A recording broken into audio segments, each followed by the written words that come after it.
If your team were free to leave tomorrow, would they choose to stay?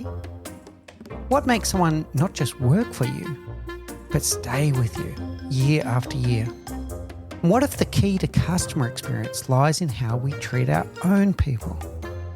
In today's episode, I'm joined by Lynn Daniel, the founder and CEO of the Daniel Group.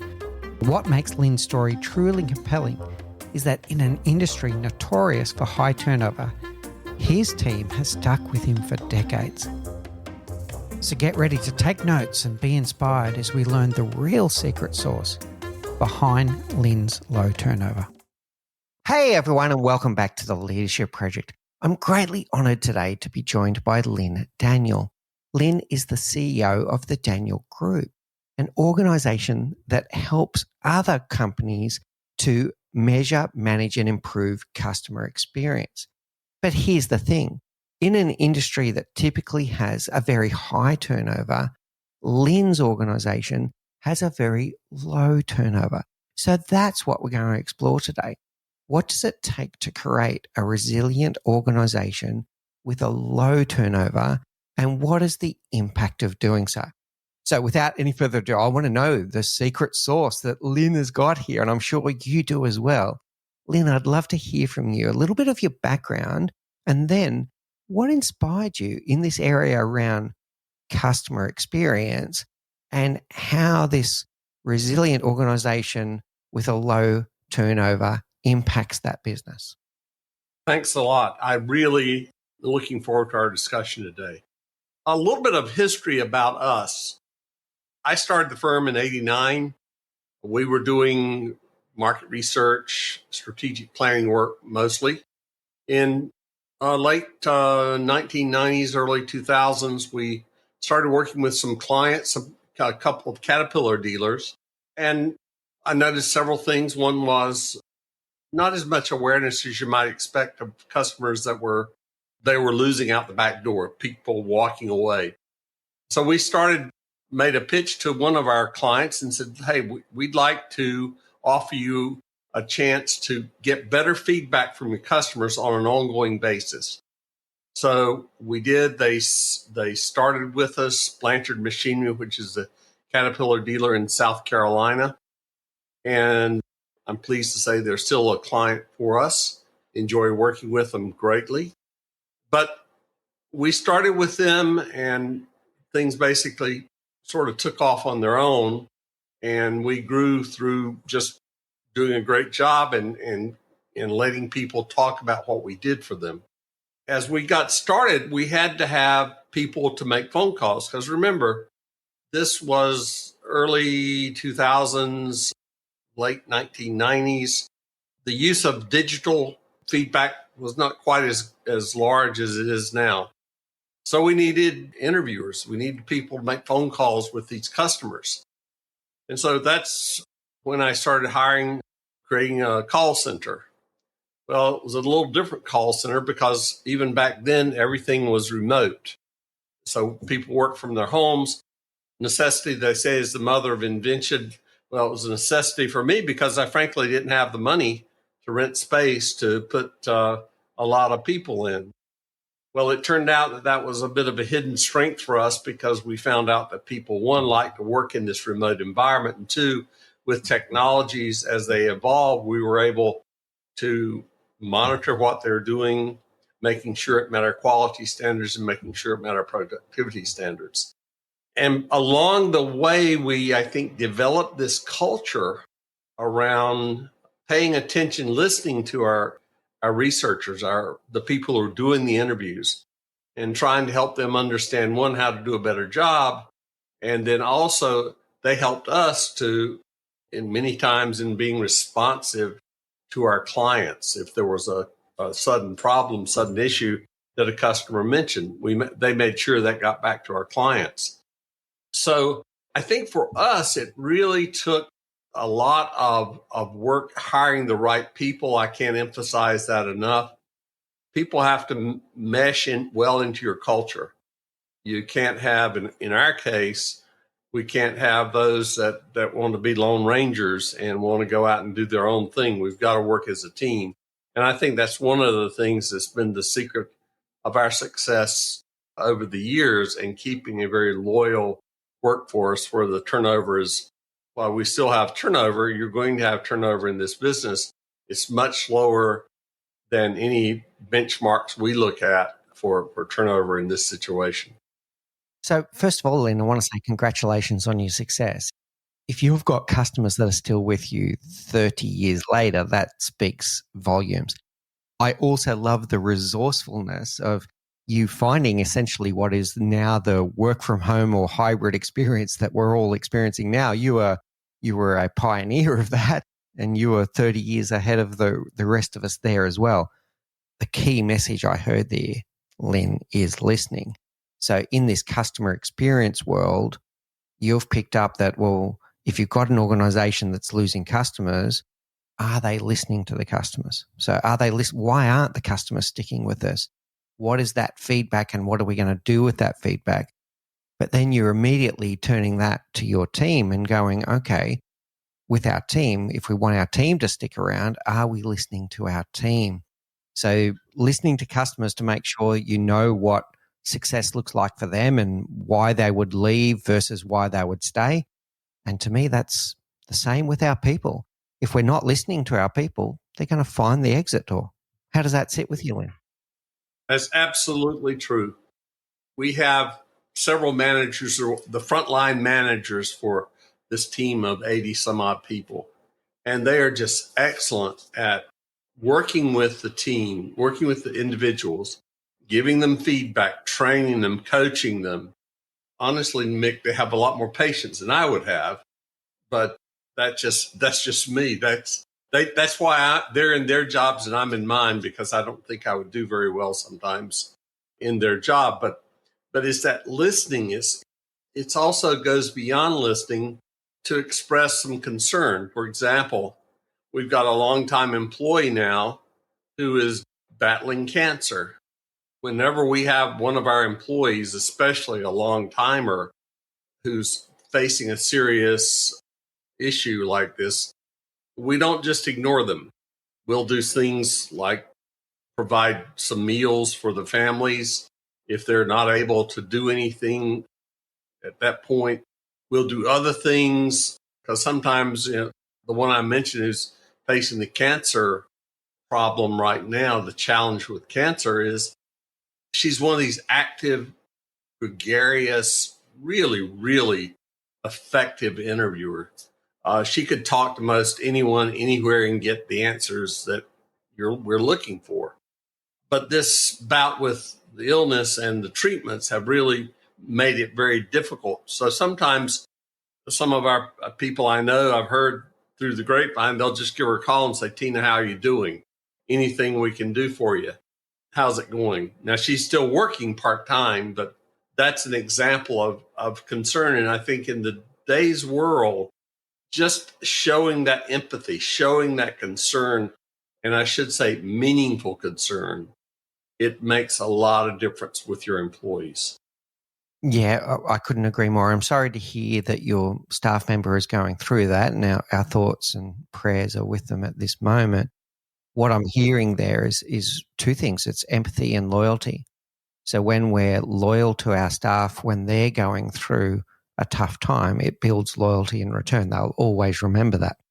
I'm going to double down and say, not only will that person remember it, Lynn, everyone else sees it. And they goes, oh, wow, the company looks after our people. Well, I'm going to stick around here, because if I fall on hard times one day, I know that Lynn's not going to, boot me out the door. He's going to be there for me when I need it. And I think another thing, Mick, is I will have to say I'm not really a strict one about, did you show up at 8 o'clock and did you leave at 5? I said to people early on, I said, if I have to manage your time, you don't need to be working here. You're responsible for managing your time and getting the work done. So sometimes this means that, some people may take off early, but I can tell you, if we're at the end of the month and we've got a crunch, that we maybe, for whatever reason, there could have been storms in part of the U.S., so we were not able to complete our required quota. They're going to be on the phone. They're going to be working. They're going to be making sure, to the degree possible, that our clients get what they paid for. And so that's the kind of thing that I see happening if that empathy, that concern, and that loyalty is there. That's what happens, what I've seen happen with employees. No one likes a clock watcher, Lynn. I can tell you what happens in those clock watching businesses where they're worried about whether someone's clocked on at 8 and clocked off at 4 is people just pretend anyway. They just sit there and in the last hour of the day, they're kind of moving their mouse around or they're doing something that looks busy, but they're not fully engaged anyway. But if you have this to and fro, this give and take, I tell you what, they give a lot back when it matters most, right? So yeah, really, really good, Lynn. All right. So the other thing that you picked up on before was you making the right hiring decisions, right? So, and the word I heard from you loud and clear was culture. Tell us about hiring for culture instead of, let's say, maybe skills and experience. How does it fit with you? Let me share a story with you about this happened about almost 10 years ago now. I knew that I needed to have someone to back me up. I would be retiring at some point, and so we needed to have someone to run the company.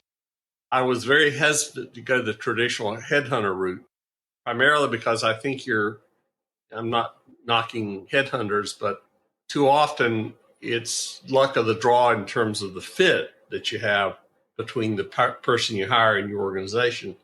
So I did it a little differently this time. I actually hired a psychologist from Davidson College, and I said, John, I need some help. I want you to talk to the key members of our organization, and I want you to understand our culture, and I want you to find out what kinds of characteristics does a person need to have to be successful in our company. So he did that. And the approach we took, or I took, and then he took as well, was we will circulate the job description which came out of this analysis that he did with networks he had, networks I had. Well, it so turned out that he had a student from years ago that he'd stayed in touch with.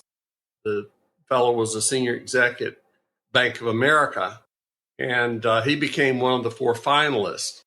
Now, Doug, our COO, brings a lot of really good technical skills, but he'd never worked in our kind of business. He was a banker. He was in product development and various other roles at Bank of America.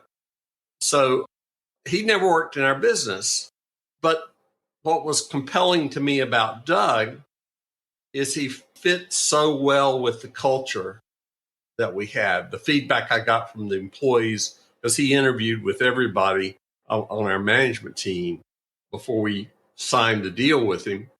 What I found was they really thought he would be a good match for our culture.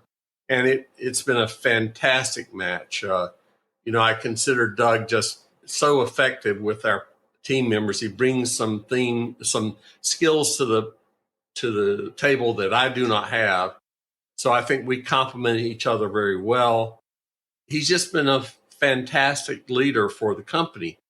But I think it took that time, that effort to say, what are the characteristics that a good leader needs to have in our company like ours?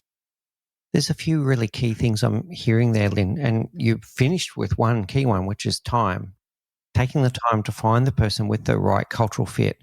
Sometimes we can get into a bit of a panic and we go, oh, we must fill this role, and maybe we go a bit too fast. If we pick the wrong person, it's going to have a detriment to our team. It's not just that person didn't work out and that's expensive. If they turn out to be a mismatch to the culture, it can be quite toxic, and it doesn't just impact that one mishire, it impacts everyone around them. But if we take the time and take an extra month, take an extra 2 months to find the right person, you're not going to do damage. How does that sit with you? That is absolutely true. We had another situation. It was not the same level of hire as Doug, but it was a senior manager in the company. And I think we've paid a little too much attention to skill set and not enough attention to culture. And I think he lasted about 6 months. And the problem was there were two things. One, it turned out the skill sets we thought he didn't have them to the degree that he stated he had them. So that was one thing. But the second thing is when you get a person in that's not a fit, other people notice it and they start asking questions. Now, I probably would have been the last person to have been asked questions about it, but I know there were discussions around the office about this particular person and the degree to which, could he fit and work out well in our company, and he couldn't. So it was a hit to us for time, for money to hire him, and then we had to go in another direction when we actually needed to fill, which also incurred more cost. So I think Mick, I can honestly say taking the time, just really trying to understand, yes, you got to understand the skill sets. And I think there we probably didn't get enough information about skill sets in that hire, but also just tell me what turns you on, what excites you, what brings you joy. If when in the interview process, because it's these so-called soft, intangible things that really do shape that person and shape the way they're going to fit into your culture. Yeah, really good, Lynn. And there's going to be people that are listening to this audience that are trying to process that. And I want to play something to you and see where we go with this, because we'll talk about the skill sets versus culture here for a moment. So in some jobs, the skills can be taught, right? So I'm talking entry-level jobs where, you know what, anyone can learn this as long as they've got the right mindset, they've got the right aptitude, the right attitude, they can learn how to do this. Then there's going to be people that are listening to this, Lynn, and they're going to be going, yeah, that's okay for entry-level jobs, but if I've got a job where there is some kind of qualification needed, it might be an engineering job where the person needs an engineering degree. Now, what I'm going to say here that I'm going to test with you is when you get in that situation, the qualifications are the table stakes, but it's not what gets you the job. So if I'm going to recruit for an engineer that must have an engineering degree, the engineering degree is just going to be the tick in the box. And then I'm going to start the interview. And in the interview, I'm going to look for the attitude. I'm going to look for the culture, what makes them tick. I love the questions that you're asking. How does that sit with you? That's exactly how we look at it, Mick. We have really, over the last 5 or 6 years, started to change even more what we do in the interview process. So we continue to pay, we will always pay close attention to this issue of how they look at the world beyond what their skill set is. Do they have respect for people? I think that's a fundamental in the world we live in now. We have to have respect for people. If not, we just can't run the organization. Yeah, spot on, Lynn. So respect is a great one. And before, one of the other things that I picked up that you were doing when you did this, instead of just, I'm going to call it a throwaway line, we want to recruit someone that will fit into our culture well. What you did differently is you had your recruiter understand the culture before they went looking for a culture fit. So what is it about this place? And respect might be the top of the list for your company. For another company, it might be something else altogether. But if you don't know what those things are, it's hard to go and find the person that's going to fit in beautifully. So take the time to understand, what do your people experience today? What is it about the culture that, with a company like yours, Lynn, with a low turnover, what is it that they love about the place? Then let's make sure that we recruit someone that's not going to come in and be a square peg in a round hole. Yes, absolutely true. And I wish more companies would pay more attention to this question of culture, this question of cultural fit. Some are better at it than others, but I still think that's an area of improvement that's needed for many, perhaps most companies. And I think particularly, I was looking at some latest Gallup numbers about engaged employees in the U.S., and I think we're now down to about a third of the employees are truly engaged in their jobs. So that right there is telling the need to me, pay more attention to the culture, what kind of culture you want to have, what kind of culture do you have, and does this person coming in fit with that culture? Yeah, well said. And those Gallup results, I've got to say, they're not getting any better at the moment, and we need to do something different if we want a different result. All right, so we've gone through a bit of a process here where we're making sure we're bringing the right people in the door, but it can't finish there, Lynn. You've got an organization with a very low turnover, and I've got to say that turnover is very expensive. I don't know if anyone listening to the show has looked into how much it costs to onboard new staff members. It's very expensive when you have someone leave the business and you have to replace them. It's a very expensive exercise to go through. What is your secret sauce? How have you got your turnover so low? I'm sure the audience will want to know.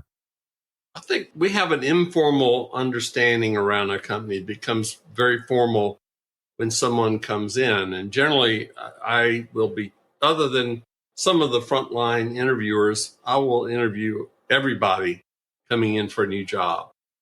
And one of the things that when we hire them, I have a chat with them and said, okay, this is who we are. You've learned about us. You decided you want to join us.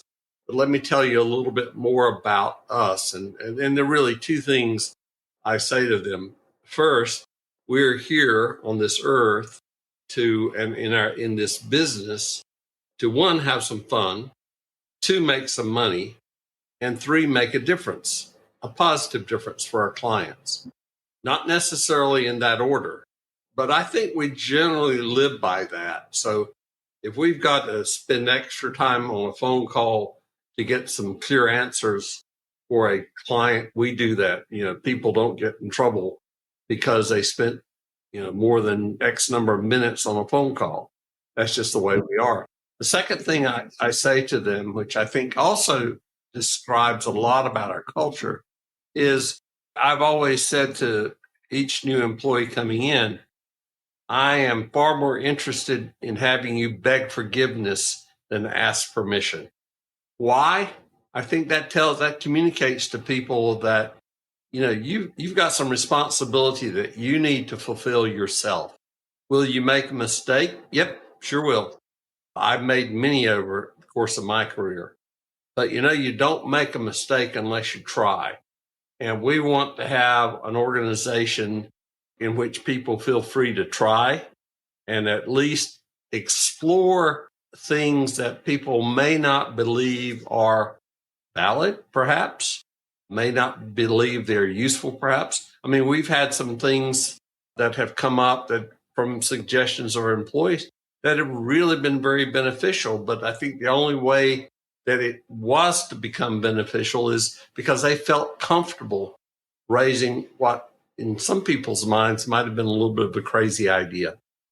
Really good, Lynn. I'm going to play back to you what I'm hearing and what I think is going to be a large element of your secret sauce here. So you spoke about having values around having fun, making money, and having an impact. And then I hear some of the things that you talk about. What do people look for in the workplace, Lynn? They want to feel seen, they want to feel heard, and they want to feel like they matter. They want to feel what they do matters. They want to feel that they individually matter. Okay. Then when I hear the things that you're talking about, the ability to ask for forgiveness instead of permission and the license to go and try a few things, that is empowerment and trust. They all feel empowered and trusted to go and try a few things. That's fun. The opposite is not fun. To be not trusted, to be micromanaged, to all of these things are not fun. So fun, money, impact. The impact is I want to do something that matters. I want to go home at the end of the day, and when my family ask me, did I have a good day today? I want to say with pride, yeah, we did some really cool things today. Some things that mattered. And then the speak up culture. This is when you said that you want people to raise their hand and, hey, this might be a crazy idea, but if people don't feel that they've got the psychological safety to do that, they also don't feel seen and heard. So if anyone listening to the show right now, these are the secret ingredients of whether someone has a good time in the workplace or not. Do they feel seen? Do they feel heard? Do they feel like they matter? And that's coming through loud and clear in Lynn's values of, yeah, we have a bit of fun around here, we make a bit of money and we make an impact. But then it's showing up in the actions, not just the rhetoric, the actions of showing people, yeah, it's okay to experiment. Yeah, it's okay to stick up your hand and speak up with what you think might be a crazy idea. But the funny thing with crazy ideas, they usually turn into good ideas after a while. And particularly if people start bouncing ideas off each other and they start co-creating a new idea that's from that one crazy idea. How does that sit with you, Lynn? Yeah, totally agree. It's, getting them to raise their hand, getting to the point where they feel free to raise their hand is really important. Now, the other thing I will say, Mick, I think as you grow, it becomes harder and harder to maintain that culture. Yeah, tell me more. Well, I listened to a podcast about customer experience. It's from a guy named Rob Markey. He was involved in just creating the Net Promoter System many years ago. And so they've done some research on companies that have better CX. And one of the things they found is over a third of the companies that perform well on CX measures also had either family or near family ownership of the business. And he said the founders and the families tend to have the kinds of cultures that support this kind of environment where people feel good about coming to work. Not true in all cases, but when they look at the number of privately held, closely held companies in these are large companies they're looking at, that he said they are largely either family held or the owner is very much still involved. For example, think about Chick-fil-A and the Cathy family here in the States. Very much involved, very focused on their customers. They do it right. Now, I'm not a fast food fan, but I know a lot of people who love Chick-fil-A. And we've had a speaker from a Chick-fil-A operation speak at one of our conferences. And he told us about what they do to better engage employees. And I think as I listened to him speak, I was thinking, some of this is coming right straight out of the value system of the Cathy family, I suspect. So anyway, I think having those values and living them out and having someone or some group of people there who hold those values is critical to the long-term evolution of a company culture. Yeah, really good, Lynn. The three words that ring really loudly for me when I hear you speak, the word values, the word family, and the word ownership. And if I work on those last two here, the ownership, it's a big difference. The word owner versus renter. Imagine a house, Lynn. If you're the owner of the house, you look after the damn place. If you're the renter of the house, you do the bare minimum to make sure it's in okay shape, right? And you don't get in trouble with the landlord. Yeah, exactly. So you don't get in trouble. That's exactly the metaphor, right? So if you're the owner of the house, you improve the place. You don't just look after it, you improve the place. And then the word family, for me, the common thread here, what do families do? They care for each other. They care for each other. So you don't have to create an environment in your organization that, we're like a family. We don't have to go that far. But what they do is they care for each other. And as Teddy Roosevelt puts it, no one cares how much you know until they know how much you care. And if you show people that you care about them, guess what? They'll care about you and they'll care about the business. How does that sit with you? Completely agree. Again, I want to come back to doing it. It sounds simple, but doing it in practice is a lot more difficult because you do run into, we've got financial things we have to concern ourselves with.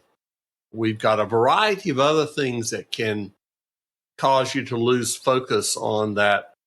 Again, going back to this empathy, this caring, this kind of environment I think you must have to be successful today. There are other things, if you let them, that can get in your way and get you sidelined. Many, many, many things. I think it's in those tougher times that it's even more important, all right? And that's the test. That's the water test. If your company is showing that they care more about the quarter end results than they do about the people, you're already in trouble.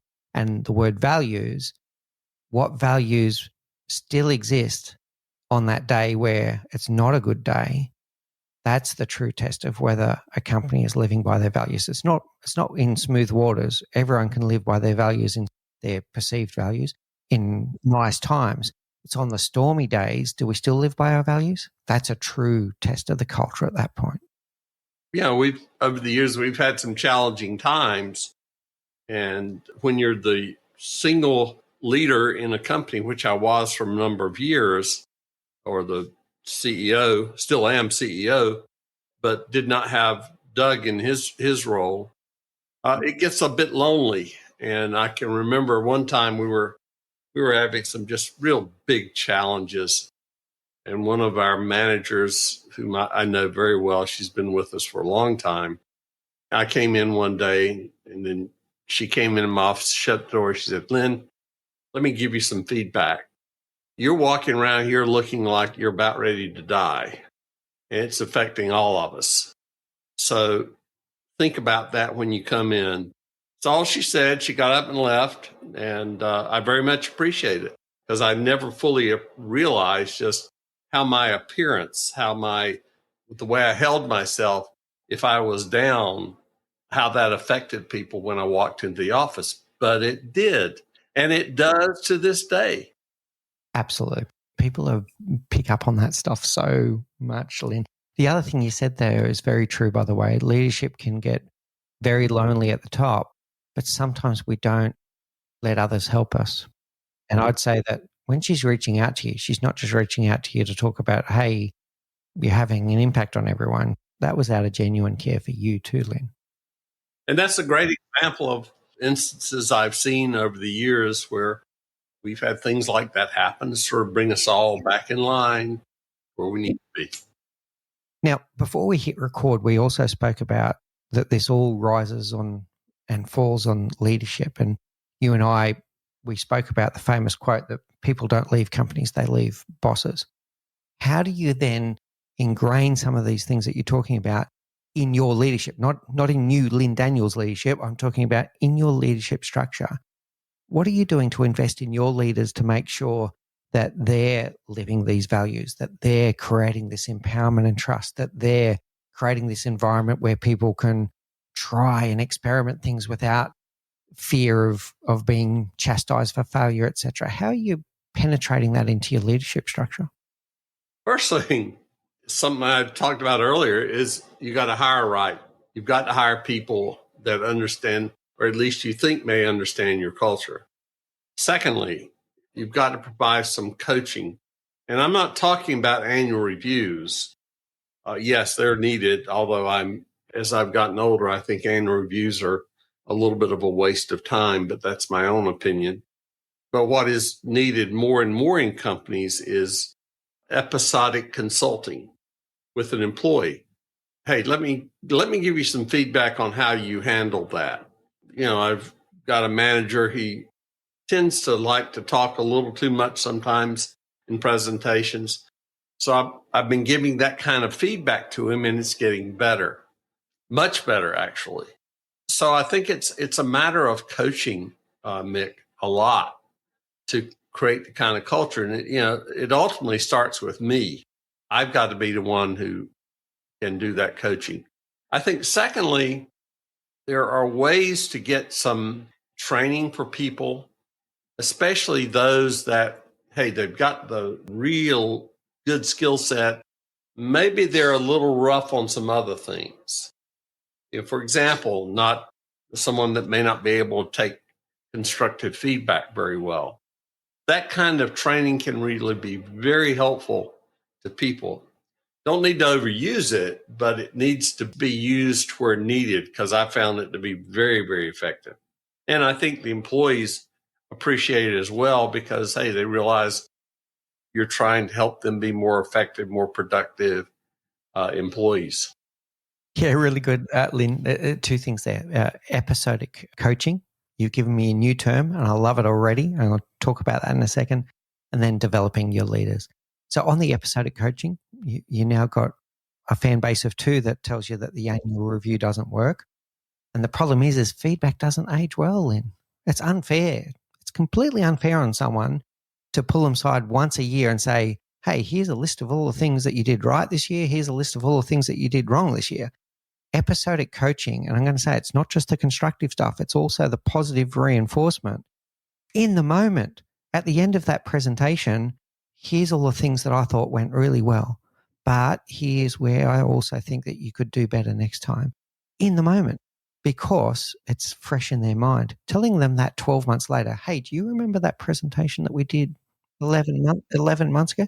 That doesn't work, Lynn. So episodic coaching, I love it. And then develop your leaders. And if listening to the show, take these 2 away for sure.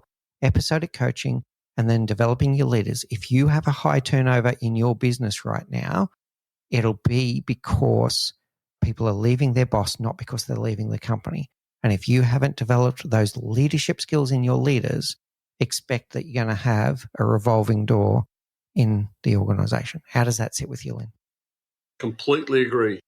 Both are needed. You've got to really work on developing your people. And I think one of the tools, frankly, is, well, there are 2 sort of tools I think about. And one is that episodic coaching. Because again, to your point, I do not think people remember 3 or 4 or 5, sometimes 2 weeks after an episode of something. And then secondly, as a small company, it's sometimes very hard to say, I'm going to spend $8,000 or $9,000, $10,000 to send someone to a training course on, helping them develop some of their non-technical skills. Sometimes that's one of the worst mistakes I made early on. I think with me is I probably should have done more of that as a young manager coming up, because once I actually did it, I discovered it was very helpful for me. And it's been very helpful for some of the employees that we have sent through training. Yeah, really good, Lynn. All right, I'm going to bring us to a close now with some of the things that I've heard, and then we'll go to our rapid round. These are the same 4 questions we ask all of our guests, Lynn. So we've spoken a lot about how do we stop the revolving door? How do we build that low turnover that you're experiencing, Lynn? And it started with the recruiting. It started with understanding your culture and then recruiting for cultural fit more than anything else. So what is it about this place that makes it special? And is this incoming person going to fit in, or are they going to destroy what makes this place special? Then going deeper on the culture and the values, then giving people what they want in the workplace. So they want to feel seen, they want to feel heard, they want to feel like they matter. And do your values match up to that? Do your values stand the troubled times, the stormy waters, or do the values go out the door in a panic because you're worried about quarterly results instead of caring for your people? Listening to your people, just like Lynn talks about listening to customers. Listen to your people. They're going to have great ideas, but they're also, if you give them the right environment, they'll tell you what they like about the place and what they don't like, and then act on those things. And then finally, it all rises and falls on leadership. So if you're not giving this episodic coaching and the development of your leaders, you're going to have people leaving because they're leaving their boss. They're not leaving the company. Very powerful discussion, Lynn. I really appreciated it. Now we're going to go to those 4 questions. So what's the one thing that you know now, Lynn Daniel, that you wish you knew when you were 20? I think I wish I knew at 20 to be a little more confident about my own capabilities. No need to go into all the background, but I think it's sort of hard to develop confidence as a young person that you need to go forward. Especially, I grew up on a farm, so my parents didn't know anything about sort of the world I was moving into. Great parents, but still didn't know much about, well, you're going to go to college now and you're going to go to business school, and then who knows where you might go. So I think that I wish in hindsight that I'd had a lot more confidence in my own abilities when I was in my 20s. although no regrets. I mean, as I look back on it, that's what I wish I'd done. But confidence only comes with hard knocks. That's it. You got to try. Come to that. You got to try. That experience thing. Yeah. You're going to screw things up, but Exactly. you learn if you got your eyes open and your mind open, you're going to learn from the screw ups. Yeah, brilliantly. What's your favorite book? Actually, I can mention two. One is Winning on Purpose by Fred Reichel, who developed the Net Promoter Score. It's a really good book that starts to even delve deeper into some of the economic benefits of better CX. And Fred is a leader in this whole CX industry and someone I greatly respect for what he's done and what he's doing, continuing to do. And the second one is, I can't remember the title of it, but it was a book on Nikola Tesla. Fascinating character he was. Yeah, very good. If you remember the title, send it to us and we'll put it in the show notes. What's your favorite quote? It's not over until it's over. Why did I say that? You never can tell what's going to happen sometimes. You make assumptions that this is going to happen, and you get there and, well, it didn't happen quite that way. So making assumptions, it's really not over until it's over. That applies to closing a deal. That applies to doing things that sometimes people think are impossible or hard to do. It's not over till it's over. I like that you put that in both frames. One is the complacency frame of, we got this. It's a done deal. And then the other one is this is a lost cause. Is it really? Or are you not being resourceful enough to work out what you can do with where you are? All right, really good. Finally, Lynn, how do people find you? People are going to be listening to this going, yeah, this is really interesting, both on the customer experience side, but then the employee experience and getting that low turnover. How do people find you? Sure. Our website is www.thedanielgroup.com. That's TheDanielGroup.com. I am Lynn Daniel, LYNNDANIEL at TheDanielGroup.com. Love to chat with anyone, anytime about most anything.